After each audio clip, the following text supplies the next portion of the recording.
Let's welcome Ian Rowen. Let's welcome.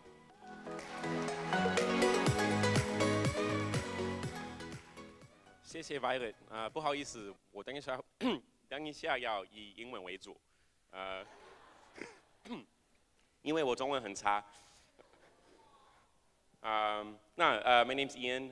It's really nice to meet you all. I've been going to Burning Man since 2001 and representing it internationally, particularly in Taiwan and mainland China for most of that time. And in the meantime, I've also become a professor of geography and urban planning. So what I'll talk to you about is basically how those things have informed each other and basically how Burning Man, 有人听过 Burning Man 吗？听过什么呢？听过火吗？听过城市吗？这个临时性的城市这个概念听过吗？那 the temporary urbanism, I think, is a really nice match for this Maker Faire's theme of co-making in the city, right? These things really, these work together. Burning Man is really, really hard to describe. I've been most of the last 20 years, and I still can't tell you in one or two sentences what it means. But this is the best the organization's done in coming up with something like a slogan. Burning Man, a city in the desert, a culture of possibility, a network of dreamers and doers. And it's more than this even. It's something that really changes people. It has a transformational effect.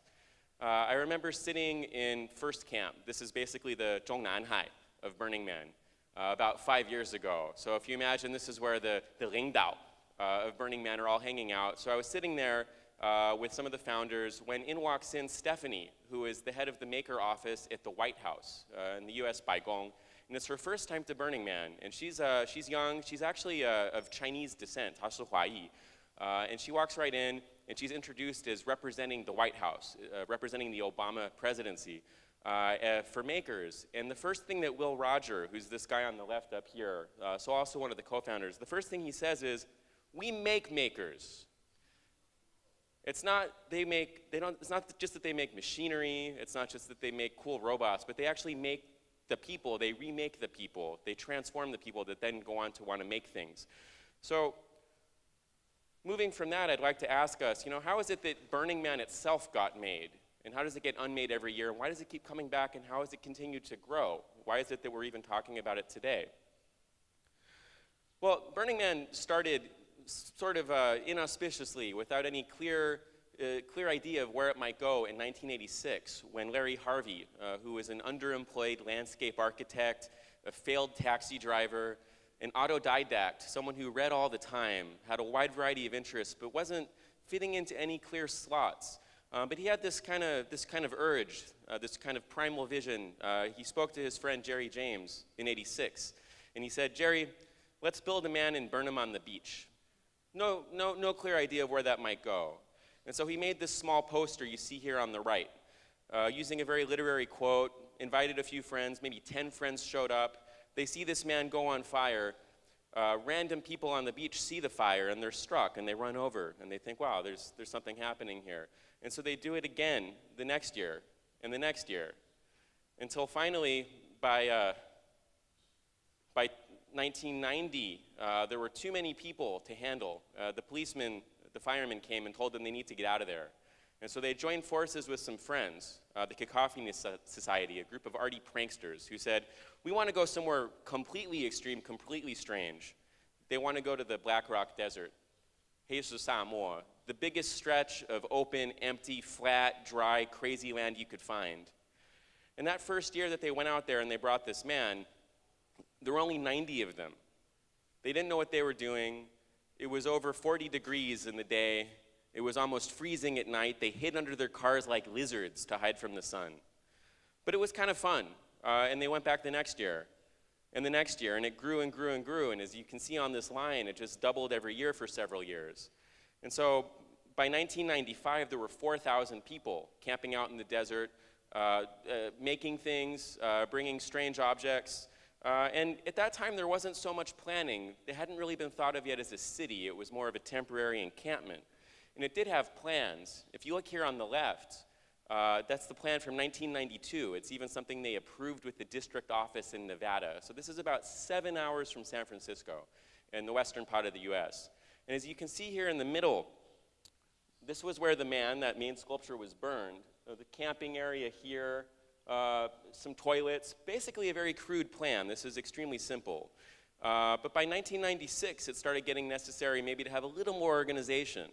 And so here's that same man again. Here's sort of a center camp. You could think of this as like the Shizhongxin in the center here, the center of town, and then various tents and things. So something approaching an urban plan, but still fairly simple.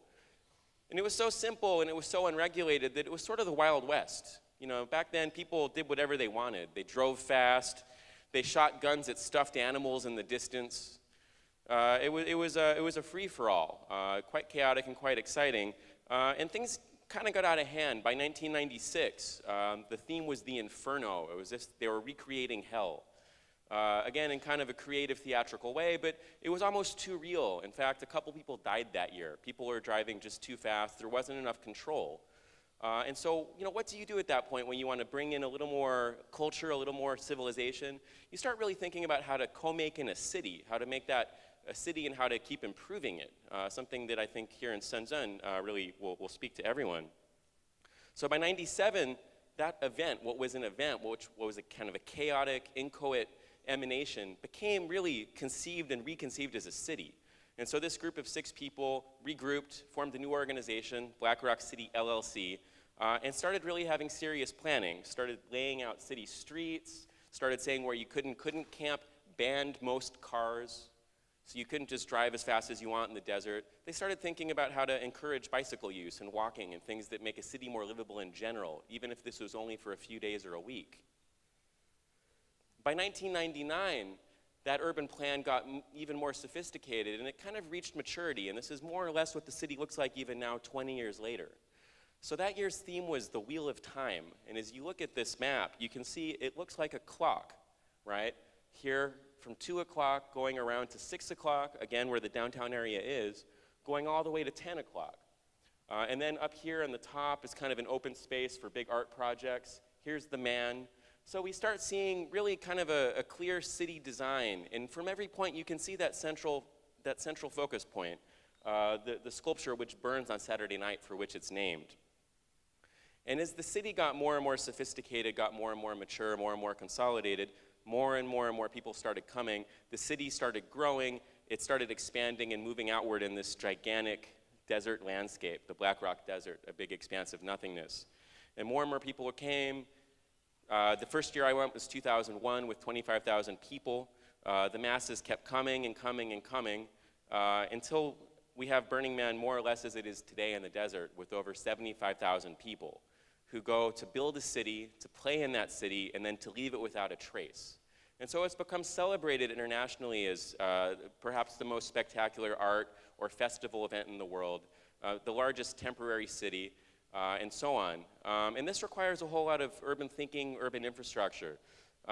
So we can see, you know, this kind of aerial overview. It's huge, you know, to walk from even the city center to the man, you know, that takes you quite a while. That's almost a kilometer there. And then from one end of the city to the other, several kilometers. So you really need to think about how to get around, how to move people around.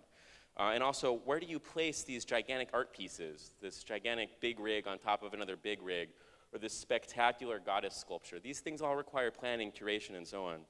And a whole lot of volunteers, a lot of people that want to make this happen.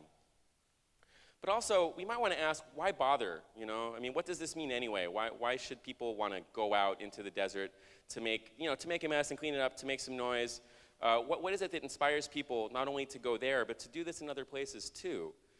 For example, here we have the very first Burning Man regional event in 1998. People who'd gone out to Black Rock City, the main event, and wanted to bring that back to their home community. So this is in Texas.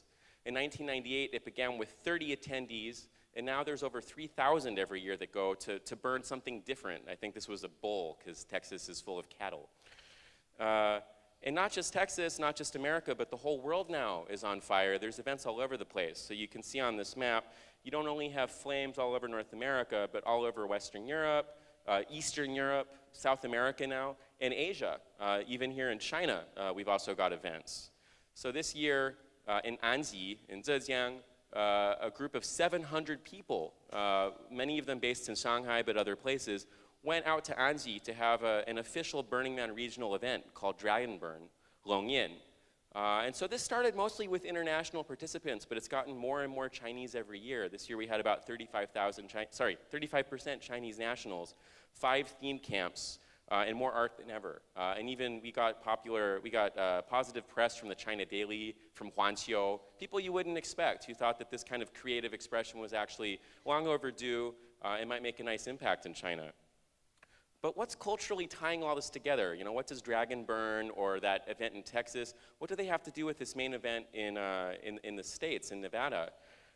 So Larry Harvey, the founder of Burning Man, who just passed away earlier this year, tragically, he sat down in 2004. He was asked by people like me, people in Texas, what is it that we're sort of representing?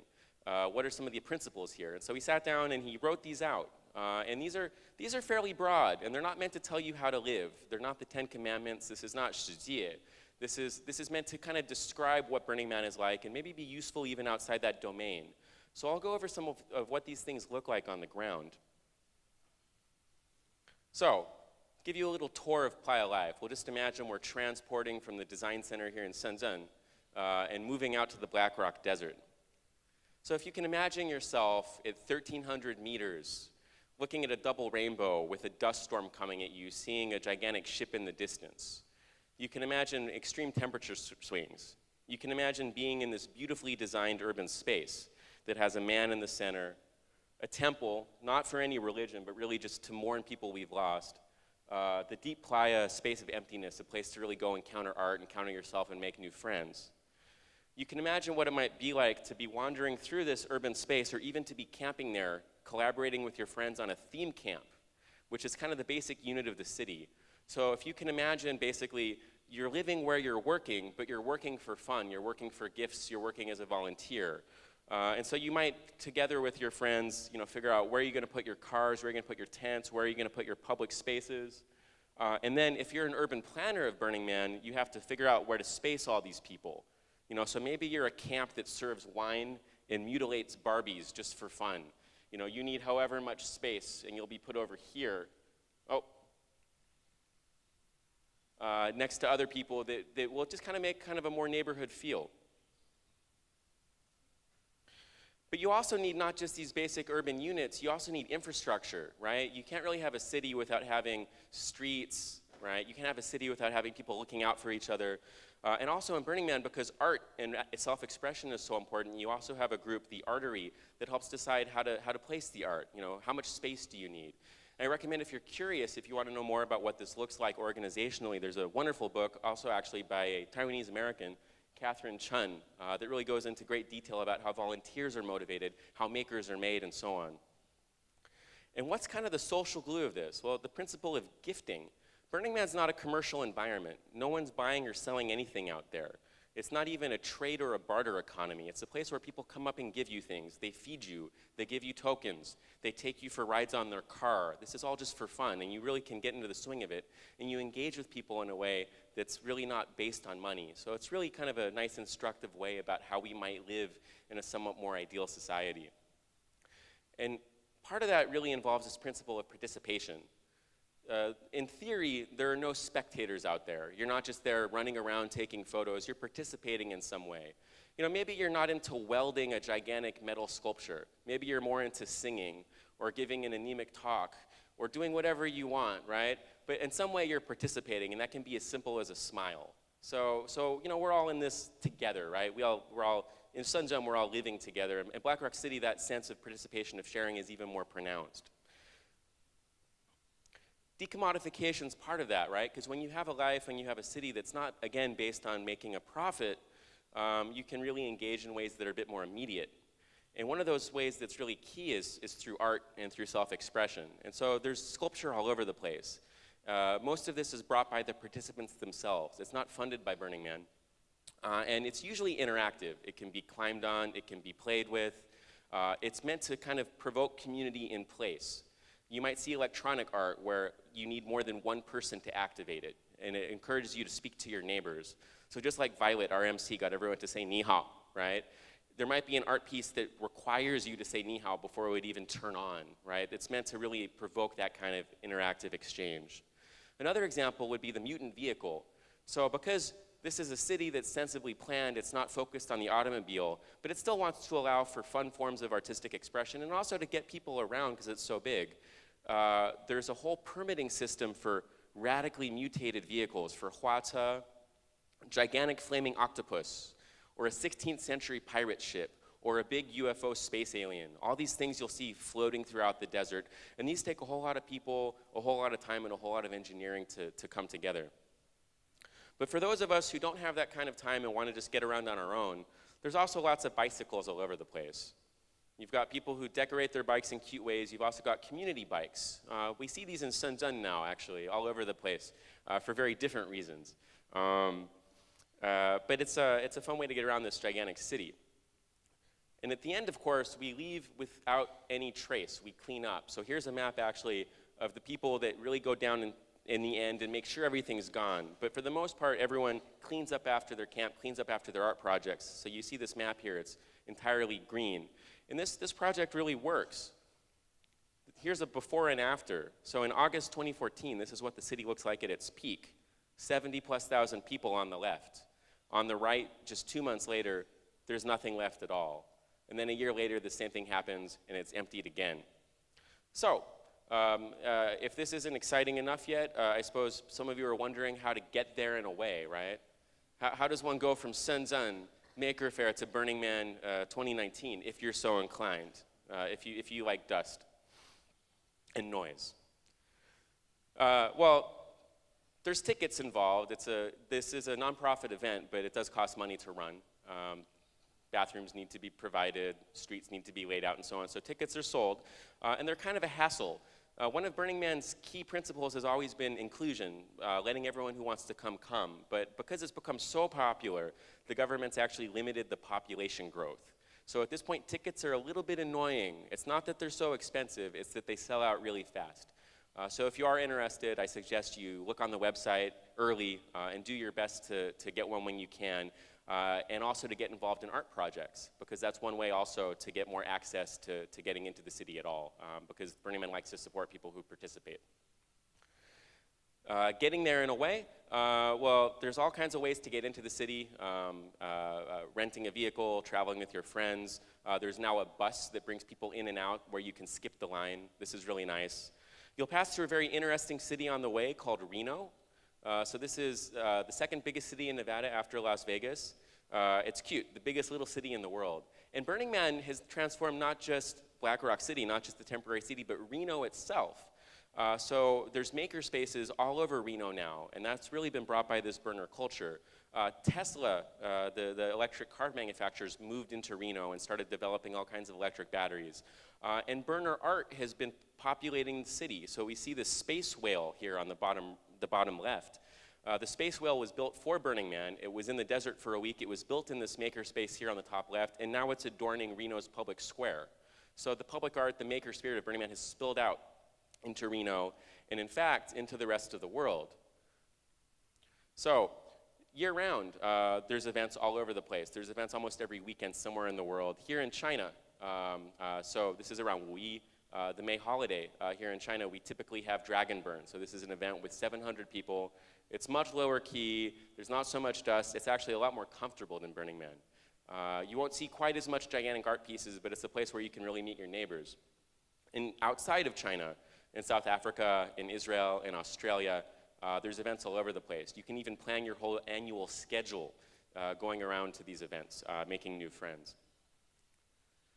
And for those who don't have the time or find that these events are even not what they're into, but they'd rather just bring this spirit, they'd rather bring this making spirit, this creative spirit, this kind of utopian possibility elsewhere, to places that really need more support, to places that are afflicted by tragedies, places hit by typhoons, by earthquakes and the like.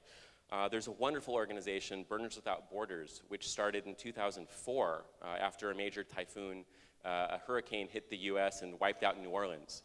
And so burners put together a whole bunch of machinery. The typical stuff you'll be seeing here or at Taihuo, the kinds of 3D printers, the kinds of laser cutters and the like, basically to go and help out communities that really need support after crisis.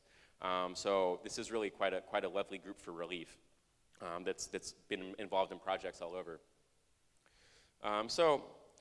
Really, Burning Man is not just remaking the city year after year in the desert, but to some extent, co-making a new world globally, one burn at a time. And with that, we've come to a close. 演讲到此结束。Thank you very much. 谢谢议员，谢谢议员，谢谢议员，请留步，请留步。谢谢议员给我们分享来自全国、世界各地的人在一起共同的协作，凭空的新造一个城市又突然消失。我想刚刚议员给了大家很多的分享，关于怎么样可以参与到 Burning Man 的活动当中。那接下来我们还是，我知道有很多人今天是为了议员来的，我们 open 一个问题好吗？很多人，要6位先生吧，差点要跳下来了，就您吧。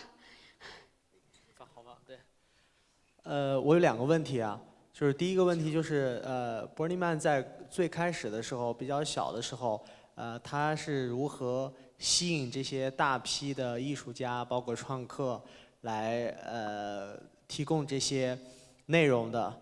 那我第2个问题就是火人节也是在早期的时候，它的那个所谓的那个钱怎么去支撑它整体的这个运营？ 谢谢，2个问题。Sure. Do you want to translate in English, or the translator already did that? Okay. I'm going to answer in English. Sorry.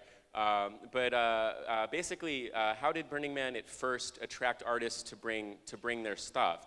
Well, essentially, the landscape itself was an incredible draw. The canvas of the Black Rock Desert was absolutely stunning, and the sense of creative possibility that plus the communities, the people that were involved. Engendered, made artists want to come. And many artists spent their own money, they quit their jobs, they'd spend weeks and weeks and weeks in the desert working on crazy projects because this was really the only kind of space, the only kind of culture that would permit that. And in terms of financial support, there were not that many costs in the beginning also, but pretty much Burning Man has never accepted commercial sponsorship. Financially, it subsists on ticket sales and private donations. And especially in the early days, there was often all kinds of financial problems. In fact, they tried to extend some of these principles of leaving no trace and rebirth even to the finances. So for a couple years, it wasn't only that the city was wiped away and rebuilt, the corporate structure itself was established and then shut down and then reestablished, which you can imagine makes all kinds of problems with getting credit. So gradually, this stuff got more and more institutionalized, more and more regular. Expenses started getting more and more professionalized. But no one's gotten particularly rich off of it, but it's more or less just been able to sustain itself and keep growing over the years. Yeah. OK， 谢谢。这位观众很聪明啊，把一个问题变为了2个问题。那我们的提问环节就到这儿结束了，还是。